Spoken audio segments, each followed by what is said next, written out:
ఈరోజు మనం air conditioners వాడడం వలన వచ్చే దుష్ప్రభావాల గురించి తెలుసుకుందాం. ఇప్పుడు అందరం కూడా ఎయిర్ కండిషనర్స్ ఏసీస్ అనేది వాడడం జరుగుతుంది. ముఖ్యంగా ఎప్పుడో మనం లాస్ట్ సమ్మర్లో వాడి మళ్ళీ ఇంత గ్యాప్లో వాడడం వల్ల ఏమవుతుందంటే అందులో ఉన్న ఆ వాటర్లో అలర్జెన్స్ కానీ ఫంగల్ కానీ గ్రో అయ్యే ఛాన్స్ ఉంటుంది.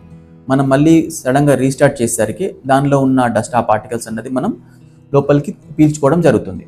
దానివల్ల ఏంటంటే అలర్జీ కానీ ఆస్తమా లక్షణాలు అన్నది రావడం జరుగుతుంది. కాబట్టి కంపల్సరీగా మనం మళ్ళీ రీస్టార్ట్ చేస్తున్నాము ఏసీస్ అంటే ఆ ఫిల్టర్స్ కానీ మళ్ళీ ఒకసారి సర్వీస్ చేయించి వాడినట్టయితే ఈ యొక్క అలర్జీస్ అండ్ ఆస్తమా రాకుండా మనం కాపాడుకోగలుగుతాం.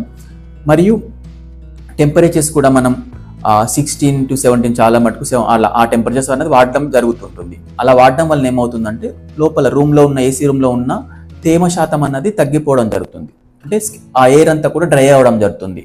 అలాంటప్పుడు ఏమవుతుందంటే మనం పీల్చుకున్న ఆ గాలిలో ఆ డ్రైనెస్ వలన మన శ్వాసనాళాలు కూడా ఇరిటేట్ అవ్వడం జరుగుతుంది. దాంతో దగ్గు, అలర్జీ, ఆస్తమాస్ అన్నది కొంచెం పెరిగే ఛాన్స్ ఉంటుంది. మరియు స్కిన్ కూడా పొడిబారిపోయి దురదలు రావడం అనేది జరుగుతుంది. కాబట్టి టెంపరేచర్స్ అన్నది 16-17 కాకుండా మినిమం 22 నుండి 26 మధ్యలో పెట్టినట్టయితే ఈ సిమ్టమ్స్ రాకుండా కాపాడుకోగలుగుతాము.